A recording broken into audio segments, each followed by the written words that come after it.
చాలా మంది కనిపించవచ్చు కూడా. మరీ జగన్ ముక్కుసూటి మనిషి, నువ్వేం మారలేదురా. అవును, ఇదేమీ మారలేదు. అప్పుడే మరీ జగన్ రాజకీయాలలో మరీ నిజాయితీగా ఉంటాడు. ఇంత నిజాయితీగా ఉండడం కరెక్ట్ కాదేమో అని. ఎవరురా నువ్వు ఇంత టాలెంటెడ్ ఉన్నావు, గొల్లుమని నవ్వేలాగా జోకిస్తున్నావు.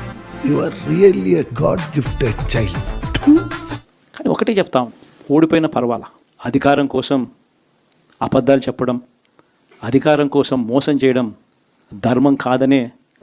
నేను చచ్చిపోతా, నేను బతకను, విషయం ఎక్కడ, ఎండిది ఎక్కడ, కత్తి ఎక్కడ, రైలు ఎక్కడరా, నేను చచ్చిపోతా. న్యాయం కాదనే జగన్ ఎప్పుడు నమ్ముతాడు. మాటల్లో తేడా కనిపిస్తోంది, వీడి మనం నమ్మలేం. 2029 వచ్చే నాటికి వచ్చేసరికి చంద్రబాబు నాయుడు చెయ్యని హామీలను మోసం చేసిన పరిస్థితులను మనం నాశనం అయిపోయినా పర్వాలేదు, పక్కాడు బాగుపడకూడదు. అదేరా మన Indian psychology. I love you. ప్రజలు ఏ స్థాయిలో గుర్తుపెట్టుకుని మళ్ళీ మనల్ని ఆశీర్వదిస్తారు అని అంటే, నువ్వు ఎంత కాకబట్టినా ఇక్కడ పడేవాళ్ళేరే.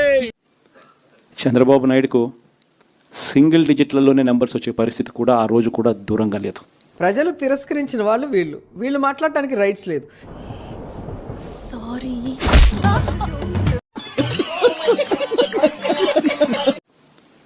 ఇది వాస్తవం. వాడికి ఏంటి బ్రో, వాడు ఎర్రిపుక్కు ఎన్నైనా చెప్తాడు.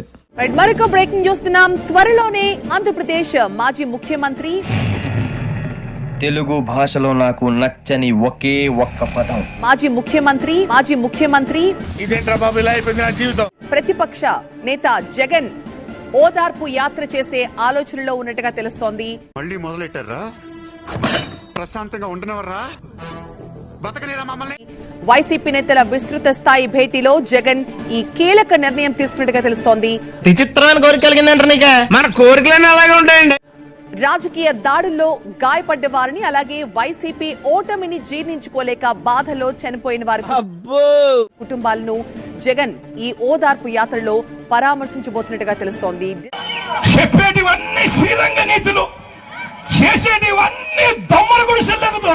ఇన్ని సంక్షేమ కార్యక్రమాలు అమలు చేశాక ఎన్నికల ఫలితాలు చూసి బాధ అనిపించిందని అన్నారు మాజీ ముఖ్యమంత్రి, వైసీపీ అధినేత జగన్. ఫలితాలు చూసిన తర్వాత శకుని పాచికల కథ గుర్తుకొచ్చిందని అంటున్నారు జగన్.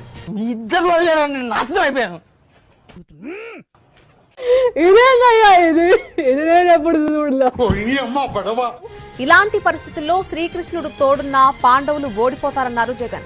నేనేం పాపం చేశాను, నాకే ఇన్ని కష్టాలు వచ్చాయి. అధికార పార్టీ అవమానాల పాలు చేస్తుందని, కొన్ని చోట్ల ఆస్తి నష్టం చేస్తున్నారని అన్నారు జగన్. ఈ రోజు సొసైటీలో ఉన్న ప్రాబ్లమ్స్ గురించి ఆలోచిస్తుంటే నాకు గూస్ పింపుల్స్ వస్తున్నాయి సార్. అసలు గూస్ పింపుల్స్ గురించి ఆలోచిస్తుంటే మళ్ళా గూస్ పింపుల్స్ వస్తున్నాయి సార్. మరికొన్ని రోజుల్లో టీడీపీ ప్రభుత్వానికి హనీమూన్ ముగుస్తుందని అన్నారు. ఏది నోటుకొస్తే అది మాట్లాడక నవ్వు ఆపుకుంటున్నావు కదరా? ఒకడంటాడు జగన్ ఓడిపోయాడు ఇంకా చనిపోలేదు అని ఒకడు అంటాడు. బాప్ 1 నంబరి, బేటా 10 నంబరి. సరిగా చెప్పిదావరా? కుదా తేరా గవా. ఇంకా చావలేదు అని ఒకడు అంటాడు. ఇంకొకడు అంటాడు చచ్చేదాకా కొట్టాలి అని ఇంకొకడు అంటాడు. రావుకాలంలో పుట్టింటారని నీ దరిద్రం అది. నిజంగా ఇలాంటి కౌరవ సామ్రాజ్యంలోకి మనం పోతా ఉన్నాం. ఆ వ్యక్తి ఇప్పుడు స్పీకర్ కాబోతున్నాడు. ఇలాంటి పరిస్థితుల మధ్య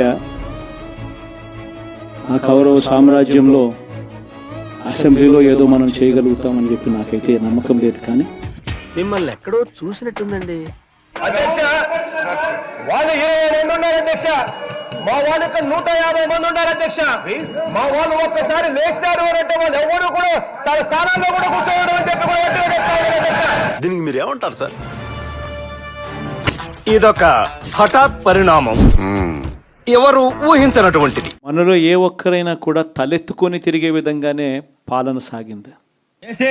మా జీవితాలు మలుపులు తిరుగుతాయని చెప్పావు, ఇంకా తిరగలేదా? జీవితాలు తిరగలేదురా, మేము తిరుగుతున్నాం మలుపులన్నీ. చెడగెత్తరాదవా ఏదో పేడు మొహం వేసుకొని పని.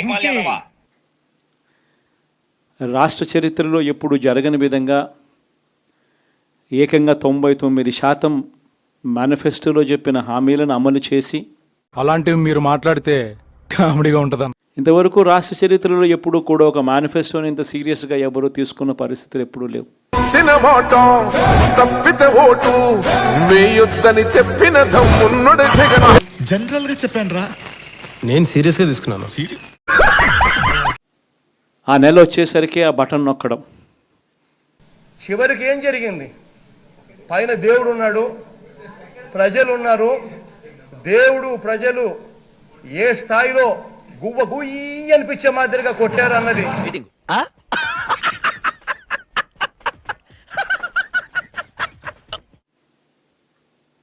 నా అక్క చెల్లెమ్మల కుటుంబాల ఖాతాలకు నేరుగా వెళ్ళిపోవడం. నేరుగా నీ అకౌంట్లోకి నేరుగా అన్నాడు. ఏది లేదు తుస్సే ఇంకెందుకు ఇబ్బందిగా ఉందని రాయించి కొట్టేశారు ఎవరో పాపం. ఎవడ్రా నీకు చెల్లమ్మా, ఎవడ్రా నాకు అన్న? ఎప్పుడు జరగల. నిజంగా ఒక్కొక్కసారి అనిపిస్తుంది. ఎప్పుడు నవ్వుతో పక్కన నేర్పిస్తుండే మీరు ఇలా బాధపడటం నేను చూడలేను సార్. ఏమయ్యాయి ఆ ప్రేమలు, ఏమయ్యాయి ఆ ఆప్యాయతలు అని ఒక్కొక్కసారి అనిపిస్తుంది. మరి నీకేం తెలుసు? పేదవాడు అనేవాడిని పేదరికం నుంచి బయటికి పర్మనెంట్గా తీసుకొచ్చే దానికోసం అడుగులు పడ్డాయి. వింటానికి విల్లింగ్ గా ఉంటే శ్రీకృష్ణుడు భగవద్గీతలో అర్జునుడికి ఇంత చెప్పాడు. చూద్దాంలే. చూడటం కాదండి, మీరు చెయ్యాలంతే. సరే మీరు ట్రై చేస్తారన్నారంటే అది ఓకే అయిపోయిన